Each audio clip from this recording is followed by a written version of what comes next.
Okay, this is part two of our presentation on the existence of God. In the last presentation, we talked a little bit about natural theology and revelatory arguments, as well as some of the preliminary issues in dealing with the existence of God.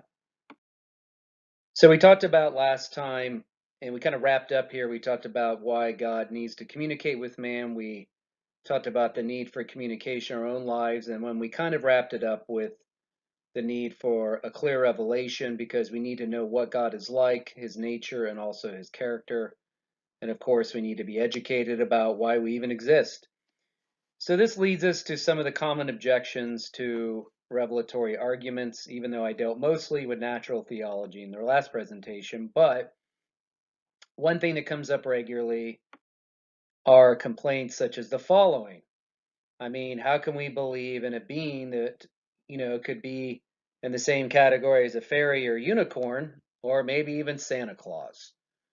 And all these objections that we hear all the time, comparisons between the God of the Bible to fairies and unicorns or Santa Claus, generally go back to an issue of a lack of understanding of what we've been saying about the biblical God for the last 1900 to 2000 years.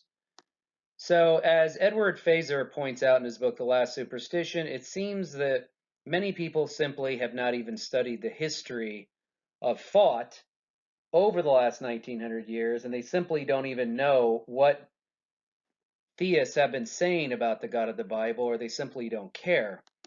Of course, to say that the God of the Bible and Santa Claus and fairies are all on the same level is flawed, and it leads us to ask, what do you mean by God?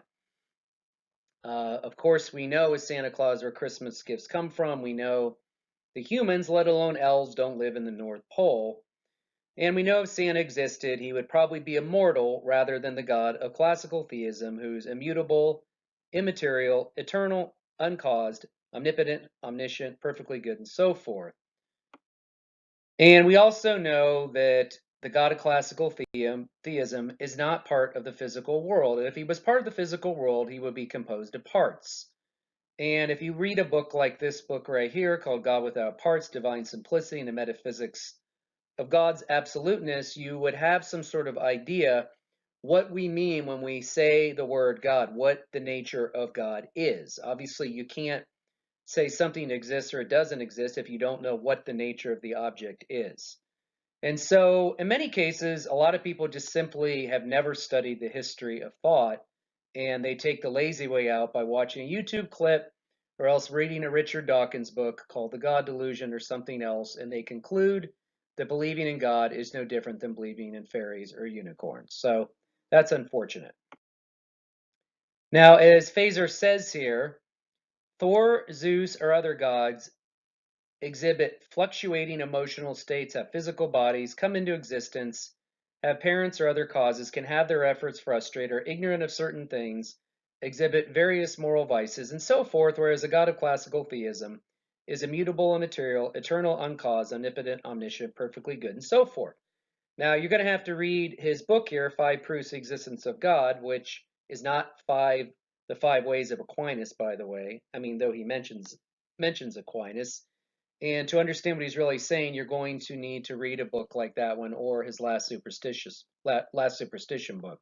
That is if you actually want to learn about this issue. If you don't care, there's nothing I can do about it. Now, another problem about these kinds of objections, it goes back to a school of thought called logical positivism, which basically was a school of thought in philosophy, which translates as seeing is believing. And there was a gentleman by the name of A.J. Ayer who was the primary importer of this thought. He died in 1989. And within that philosophical school of thought, logical positive said a statement has meaning only if it is empirically verifiable. If the senses cannot test it, we have no knowledge of it.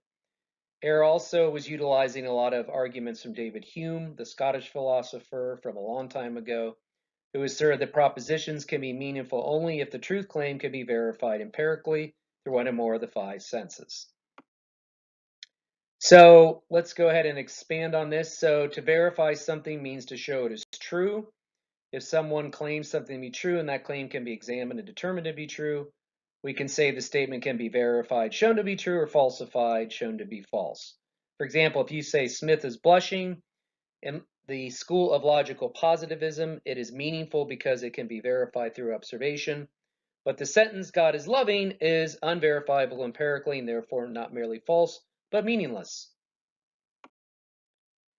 A guy like Bernard Russell made this claim, and it's similar to what we're talking about logical positivism. He said, I ought to call myself an agnostic, but for all practical purposes, I am an atheist. I do not think the existence of the Christian God is any more probable than the existence of the gods of Olympus or Valhalla. To take another illustration, nobody can prove that there is not between the Earth and Mars a China teapot revolving in an elliptical orbit, but nobody thinks it's sufficiently likely to be taken into account in practice. I think the Christian God is just as highly unlikely. So this was called the famous teapot objection by Russell, and basically he's saying since you can't verify a teapot, obviously you can't prove it because you can't verify it with your five senses. So that's an example of logical positivism in action. Now today, many people are mixing positivism with scientism, where they're really taking the logical positivism school of thought, even though it's been abandoned for several decades within philosophy, and they're kind of mixing it with a lot of scientific absolutism, where you say it unless something's scientifically verifiable, it doesn't exist. For example, atheist Alan Rosenberg says, number one here, the predictive power and technological applications of science are unparalleled by those of any other purported source of knowledge. Therefore, what science reveals to us is probably all that is real. So you see his overconfidence in science here. He's basically saying the science is the really the only way of gathering knowledge. It is the unparalleled way of gathering knowledge. And that is his epistemology, that science is the way to know something. And it is really, as far as the only important discipline that matters in academia. Now, Feser here responds to Rosenberg in his book, The Five Ways Proofs for God, the book that I showed you a little bit ago. He gives an illustration here in responding to Rosenberg. He says, this is the way this can lay out here. So if Rosenberg says that science is the only way of knowing things, we could say it like this. Metal detectors have had far greater success in finding coins and other metallic objects in more places than any other method has. Therefore, what metal detectors reveal to us, coins and other metallic objects, is probably all that is real. And as we can see, the problem with that argument is that, as Feser is showing in his illustration, that for Rosenberg to say that science is the only way of knowing things, we need to remember science is the study of the physical world. So if you take your metal detector out and you only find metal things, does that mean that rubber and other materials don't exist? Of course not. The metal detector is good for finding one kind of thing in reality, that being metal. But there's other things in reality other than metal, just like there are other things in reality other than physical things. So Ayer went on to admit some of his problems with positivism, and by 1973 he admitted the verification principle was defective. He talked about how during the interview nearly all of it was false, and he said he thinks that much of his book Language, Truth, and Logic he didn't think much of it was true. He thought it was full of mistakes. So we see that he even went on to say his academic contribution had ended up having some major problems to it. And so within philosophy, logical positivism has been dead for several decades, but many in the popular arena or out in the pop culture simply don't know this. The other problem with positivism is the following. Remember, the science can involve indirect verification or direct verification. That means that there's many things in the world or in the sciences that you cannot observe directly. For example, scientific theories about so-called dark matter would be meaningless under the verification principle if it was excluded because of indirect verification. Obviously, we can't see dark matter directly, but many people believe it exists. Many scientists believe that dark matter exists. And also the idea that a statement has meaning only if it can be empirically verified is obviously self-refuting, because this statement itself cannot be tested empirically. There's no way for the five senses to verify it. Another problem with positivism was that their law of verification, ruled out too many statements as meaningless. And many people that have been impacted by positivism still utilize it without knowing it.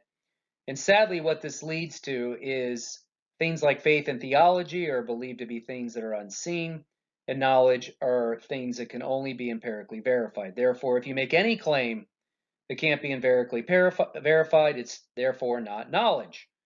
And so that leads to problems and discussions about God's existence, and they carry on for months and years, same kind of problems, all because we're confusing issues such as logical positivism and also issues of science. We'll talk about science a little more as we go on here. So it kind of goes like this. What's the point? I can't see God, I can't smell him, I can't taste him, he's not empirical reality. And many people say there's no evidence or proof for God. So the syllogism works out like this. If I can't empirically verify God's existence, he doesn't exist. Number two, God can't be empirically verified, therefore God does not exist. And as I said before in the last presentation, we need to remember the nature of the object determines how we will know it corresponds to reality and what method we will utilize to show it corresponds to reality. So if you make the claim that God exists, or the God of the Bible exists, and that Jesus is his son, we then have to ask, what is the nature of God? What kind of object is God, or what is God? And of course, most people assume God must be a physical object like tables and chairs and cars and just about half the things you see every day, because they confuse categories. They assume because there's one kind of category in reality, that being things that consist of physicality and materiality, there must be only one category. There can't be another category of things that can't be seen directly or can't be verified with our five senses, and that's unfortunate. So the question becomes, if logical positivism is dead, can we use any empirical testing at all to see if God exists? Therefore, can we use our five senses at all to know there is a God? Well, sometimes this ends up in a big circular argument, because when skeptics say we can't use our five senses or use science to find God or use things that are only based in physical reality or try to compare God with things that are only physical reality, nothing is really evidence to them. And of course, this goes off into a circular argument. They'll say there's no God because no evidence could ever count for God's existence. And so we see the circular aspect there of their argument, and it is a total disaster, but it happens quite frequently. Remember, we know things by direct observation, perception, apprehending by means of the senses of the mind or cognition or understanding. There are things, obviously, we do observe directly, and then there's also indirect observation, as I said before. There's things that we can't observe directly, like protons or electrons or the shape of a molecule or dark matter. Some things we believe are based on inference. That means that we weren't there to see it directly, and we make inferences to what the best explanation for what we observe. For example, if I run down the street and I see a car accident, or I drive by and see a car accident, I see a woman being taken away on a stretcher, I obviously was not there to see the accident, but I can make an inference that that woman got in a car accident, even though I was not there to directly see it. Or if I walk out tomorrow and my front lawn is soaking wet, and I look down the street and the whole street is soaking wet, and then I look around, all the cars are soaking wet in my neighborhood, I can make an inference that it rained the previous night, even though I did not see the rain directly. We also believe things on the basis of testimony of others. Of course, testimony is the way we know a lot of things in reality. And of course, we know things by appealing to authorities, because not all of us can know everything. And of course, we appeal to authorities in their fields to gather knowledge. Now, one other thing I want to mention, even though we can't observe some things directly with our five senses, there is something what's called, as I said before, inference, but this is what we call inference, the best explanation. And this was laid out in a book by Peter Lipton several years ago. It had a big impact on philosophy and science. An inference, the best explanation, is utilized in history and science and criminal investigations, and it draws on multiple lines of evidence to reach a conclusion. So, as we say here, number two, when it comes to public events that take place in history, science, and criminal investigations, we're dealing with many events that nobody could participate in directly. They didn't see it, they didn't smell it, they didn't taste it, they didn't use any of their five senses. So number three, therefore, these events are in the past. We cannot observe them and they aren't repeatable. And that's why historians, scientists, and criminal investigators all must collect the information, then make a conclusion based on the combined weight of all the evidence taken together. That's what we do with the resurrection of Jesus, because no one was there to see it directly. That's what we do in a lot of things in history. No one was there to see the Big Bang directly. No one was there to see first life, how it started directly. We make inferences on the available information we have. We come to the best explanation. That's what we mean by inferring to the best explanation. We use it all the time. So we can use our senses in some way, but we just have to use this method when we can't observe things directly. Now, obviously, science has had a large role in academia, and it's still one of the most trustworthy ways to give us evidence. And we know that people think science gives us publicly available evidence, while religion's subjective private experience, which can't be tested. And of course, many people assume that science is the only way of gathering knowledge, as we talked about before. Not everybody, but people like Rosenberg, as we mentioned before, made that claim. So the first thing we need to do is ask, what do you mean by that? And what do you mean by science? First definition here is from the National Science Teachers Association. They say science is a method of explaining the natural world. Similarly, science is precluded from making statements about supernatural forces because these are outside its provenance. Science has increased our knowledge because of this insistence on the search for natural causes. Or we could go by two definitions here in this book here, Christian Apologetics by a well-known Christian apologist. Definition one, science pursues materialistic explanations for natural phenomena through empirical observation, rationalizing, theorizing. This definition excludes any non-natural explanations as unscientific in principle. It thus excludes intelligence as having any causal primacy in the natural system. Or we can go to definition number two, which is sometimes put forward by people who are trying to reform the definition of science, even though not everybody agrees on what science is. But definition number two here says science pursues the best explanation for natural phenomena through empirical observation, rational theorizing. Under this definition, the best explanation for some natural event or process may include intelligent causes. That means intelligent causation. This debate over the definition of science is not a matter of philosophy of religion or of science proper. Rather, it falls in the domain of philosophy of science.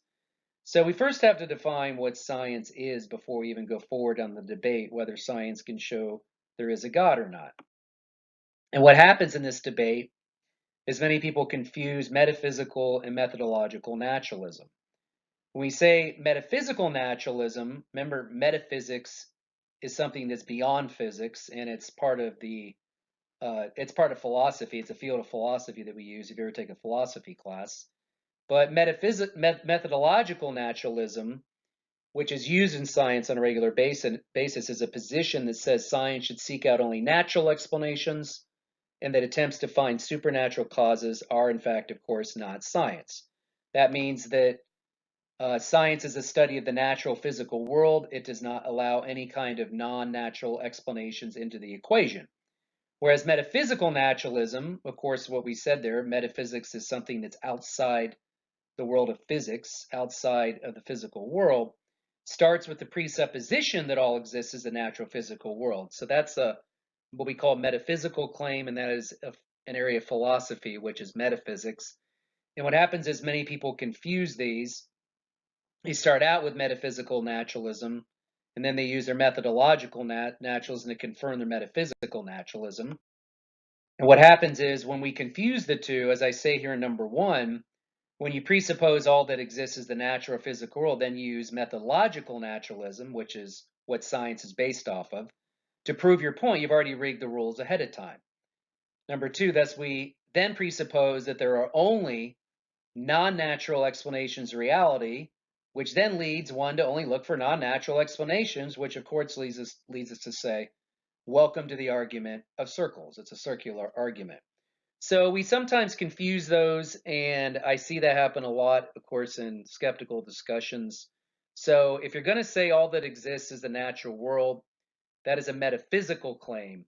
If you want to use methodological naturalism to do your science, that's fine, but try not to confuse the two. If you're saying that all that exists is the natural world, as I said, that's a metaphysical claim. That's philosophy you're doing, not science. And if you want to use your science to confirm your philosophy, try to remember to not get them confused. So also, which brand of science will we look at to show there is a God or not a God? Should we look at science as studies the material world, such as physical sciences, physics, chemistry, biology, geology, or astronomy? Should you look at anthropology, psychology, anatomy, human sciences, linguistics, sociology? So when people say the science shows there's no God or science is the only way of knowing things, we should ask them, are you talking about sciences? And which branch of science are you talking about? Just to say science alone is a bit misleading. So let's make sure we define what we mean and what branch of science we're talking about. As I said before, remember, science involves direct and indirect verification. And there's some things that we cannot observe directly, like dark matter, the existence of protons and electrons, the shape of a molecule, or other components of a distant star. And like I said, no one was around to directly observe the beginning of the universe when first life began, other things in the past. That would be indirect verification, which I talked a little bit earlier about, inference, the best explanation. That's where that comes into play as well. So is evidence for God done through direct observation? That would beg the question as to what do you mean by God, once again, and what do you mean as far as, do you mean like the God of the Bible, or do you mean another God? Because many times people will say that God should show them a sign or some unmistakable miracle that he is real. God is bound to do that, because if God wants people to know him, he should give them that indisputable sign. And that leads to the question once again, what do you mean by God? Because if you go by the biblical God, nobody has ever seen God directly revealed in all his glory. Yes, people saw in the Bible, they see like the backside of God, or they might see something like a visual representation of God, like an angel of the Lord or something like that. But nobody has ever seen God in all his fullness and glory. That's why God veils himself in the Bible and appears in forms where we can see him. God sets up the medium between us and him so that we can come to know him. That's what revelation is. So I just wish we could see more people really define what they mean when they say God should show them some sort of sign. What do you mean by God? Now, another thing that comes up, of course, is that people confuse science and philosophy. I talked about that a little bit. For example, in Stephen Hawking's book, The Grand Design, he starts asking questions in here that can really only be answered by philosophy. Some of them can be answered by science, but let's look at some of these. He says, number one, how can we understand the world in which we find ourselves? How does the universe behave? What is the nature of reality? Where did all this come from? And did the universe need a creator? Well, science can probably answer some of these, but as far as the nature of reality, question number three, that's a metaphysical question. That's philosophy. And did the universe need a creator? Like I said, if science is restricted to only finding natural physical causes, it can't answer that question. Number four, God's already excluded from the process. So if he's going to try to say science can answer that question, then I'd have to ask him, what does he mean by science? Also, why is there something rather than nothing? Why do we exist? Why this particular set of laws and not some other? So these are why questions, and a lot of times we divide up the how and the why questions. We say the science answers the how questions, how mechanisms work, how things come together. Science is a study of the mechanisms, whereas philosophy or theology sometimes is really the domain that answers the why questions, deeper purpose questions, or what we call teleology, end goal questions. Why are we here? What is there some deeper purpose or design? Those are things that science simply doesn't answer. Now, obviously, you can give scientific explanations these if you want. You could say why do we exist, number two, and just say, well, we evolved by chance over time and we got here, through chance and time and nature, and you can give the whole evolutionary scenario, but that is a heated topic as well, and there's many gaps in our knowledge in that area as well too. But as far as deeper purpose questions, those are things that really science cannot answer. For example, once again, Rosenberg does the same thing. He said, is there a God? No. What is the nature of reality? What physics says it is? What is the purpose of the universe? There is none. What is the meaning of life? Ditto. Why am I here? Just dumb luck. Is there free will? Not a chance. What is the difference between right, wrong, good, and bad? There is no moral difference between them. Why should I be moral? Because it makes you feel better than being immoral. Is abortion, euthanasia, suicide, paying taxes, foreign aid, or anything else you don't like forbidden, permissible, or something obligatory? Anything goes, he says. So here we see in his book, The Atheist Guide to Reality, that he tries to take science questions and tries to do philosophy. He's getting the categories mixed up again. Same problem. As Feser says here in his book, The Last Superstition, he has a really good quote here. I know it's long, but it's important. He says, of its very nature, scientific investigation takes for granted such assumptions as that there is a physical world existing independently of our minds. This world is characterized by various objective patterns and regularities. Our senses are at least partially reliable sources of information about this world. There are objective laws of logic and mathematics that apply to the objective world outside our minds. Our cognitive powers of concept formation, reasoning from premises to conclusion, so forth, afford us a grasp of these laws and can reliably take us from evidence derived from the senses to conclusions about the physical world. The language we use can adequately express truths about these laws and about the external world, and so on and so on. Every one of these claims embodies a metaphysical assumption, and science, since its very method presupposes them, could not possibly defend them without arguing in a circle. Also, the problem of this debate over science and God stems from the difference between scientific and impersonal explanations. This is something Richard Swinburne's talked a lot in his work, especially in the book The Existence of God. He says that science deals with one kind of explanation, that is, it deals with impersonal objects and laws of nature.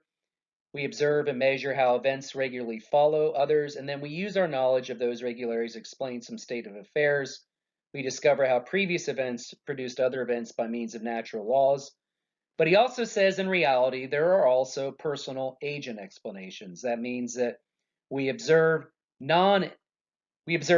of course, we observe impersonal explanations. We also observe things that are non-personal explanations. For example, we know that people desire things and they act, they choose, they plan ahead. So that is called agent causation, which is a causal chain that begins with an agent bringing about an event for a purpose. We observe agent causation around us all day long. So to say there's only one kind of explanation, which is only dealing with impersonal laws and things like that, just doesn't bear out in reality. For example, let me give an example of someone that put forth the possibility of an agent explanation. In the New York Times article called Taking Science on Faith, physicist Paul Davies, who's not a Christian, by the way, he teaches at, I believe, the University of Arizona, or Arizona State, one of those schools. He wrote here in that article, which you can read online, he said, all science proceeds on the assumption that nature is ordered in a rational, intelligible way. He says he observed that scientists take the orderly laws of physics on faith, and those laws are all expressed as tidy mathematical relationships. He then asks the questions he's not supposed to ask, but where do these laws come from, and why do they have the form that they do?